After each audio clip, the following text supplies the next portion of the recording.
Harry was ridiculed repeatedly because the illusion in Spotify's secret was canceled. Did he really think he could do an Oprah interview with the Pope? So just imagine it. You're at Spotify headquarters in Los Angeles. Executives are all together, coconut matcha lattes are being drunk. Some edgy artwork is on the walls, some color block sofas, and creative shades of blue and orange. Enter Meghan and Harry, the Duke and Duchess of Hypocrisy. Harry strolls in with his hand out to greet everybody, saying, "Hello, good to meet you, I'm Harry." And next to him is his wife, Meghan Markle, with that smirk on her face, wearing some overpriced high heels on her ugly feet. Do they want coffee? Do they want water? Maybe some kombucha? All right, let's get down to business. Everybody's so excited. We're so excited. The entire world is excited. Tell us, guys. Please tell us what you're imagining. Harry, maybe you'd like to go first? Oh, yeah, well, we've got some really good ideas, right, Meghan? Megsie nods in agreement while adjusting her dress because, as usual, it doesn't really fit her body, and she places a hand on his thigh. Yeah, so I figured that, considering how respected I am for my truth-telling and all that stuff, I thought maybe I could just sit down with people like Putin or the Pope and have a good conversation with these guys about, their trauma. And then nobody knows what to say. The Pope? Really? Well, yeah. God's representative on Earth, you mean? Yeah. Putin? Oh, yes, absolutely. Putin's trauma? That's right. Okay. Sorry, Harry. I hate to be presumptuous, but do you know either of these people? Well, no, but I do know Elton John, and he knows absolutely everybody. And Oprah said maybe she has an in with Putin. But at any rate, it's not like I would really need to meet them if that's what you're concerned about. You can just do it for me, and then I can record myself asking the questions later on, right, Megsie? Again, nobody knows what to say. And if you don't like that, well, Megsie has this brilliant idea for a show about powerful women, and then, of course, everybody groans collectively.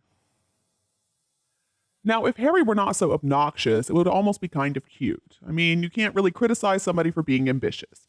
And if he had gone off and actually put in the hard work, if he had written some letters, spoken to intermediaries, brokered deals, and made the calls, in other words, done some real hard work, then maybe he actually could have landed one of these people. But of course, he didn't do that. See, in Harry's world, he just thinks that he's got to show up and spew a few platitudes and throw around a few bad ideas. Harry seems to not understand the work that it required to produce these shows. His MO on all these projects has been described as consistently disappointing. Or, according to the Wall Street Journal, as subpar. They wrote a long article about Meghan and Harry's failures, and they suggested the latest talk is of a Netflix show called Bad Manners, based on Dickens' Miss Havisham, in which the character is cast not as a victim, but as a strong woman living in a patriarchal society.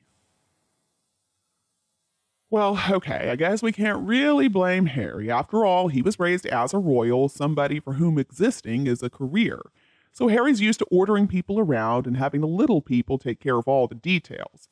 And as a royal, money and status are just a given. Many people do go the extra mile, and that is why people love and respect them so much. And see, in the case of Harry, not only did he grow up as a member of the royal family, but he was a favorite at one point. He was Diana's precious little boy whom we all loved and we felt pretty protective over.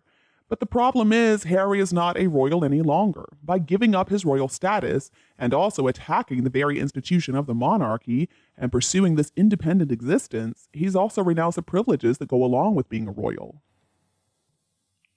And one of those privileges is never having to really work to make a living, never having to worry about what your boss thinks of your naive, crazy ideas, or indeed delivering value for money as an employee. Well, Harry, reality is cruel, and he's finding out the hard way that if you take somebody's money, you gotta come up with some content. Otherwise, you're done. And that is why Spotify has dumped Meghan and Harry, and reportedly Netflix is going to follow. Now, Meghan and Harry made the mistake of believing they really could have their cake and eat it too. That corporations would automatically treat them with deference and pay a lot of money for the privilege. But unfortunately for Meghan and Harry, they were wrong. I mean, what is the experience and life achievement that Harry believes elevates him to a profile where world leaders and chief executives would want to find the time to sit down with him and talk about their personal traumas? Now, if his research does suggest that they experienced trauma when they were young, then if you ask me, the lesson here is that in spite of the trauma, they still managed to process it and they managed to live with the trauma. They didn't allow it to stop them from building successful families and lives. And the truth is, Meghan and Harry themselves are not prepared to do any real work. Unlike the sovereign grant and the privy purse, Spotify and Netflix are not going to pay the same amount regardless of whether you've had a great year or a horrible year. This is the reality of what life is like as a civilian. You have to work for your money. And I understand life as a royal sometimes isn't easy. It has its own set of frustrations. But at least Harry would never have had to worry about paying the mortgage or paying for his children's school fees. In the real world, one must depend on their talent, hard work, and intelligence. But it seems like Prince Harry is truly lacking in all three of these areas. Unfortunately, he is stuck in the past, and he simply cannot move forward. Harry needs to deal with his own problems first and foremost. Now, if he wants to interview people who have gone through trauma, then maybe he should go out into the real world and help people in need, offering people who are unfortunate the right resources that could help them overcome their obstacles. Unfortunately, I don't think Harry has ever existed in the real world. He has always had this overblown ego. He believes he is so important. And then when he got together with Meghan, things only got worse. He only got more delusional. Now, Harry's always been the sweet, slightly dumb relative that we talk about at gatherings, but don't invite because they simply don't know how to act right.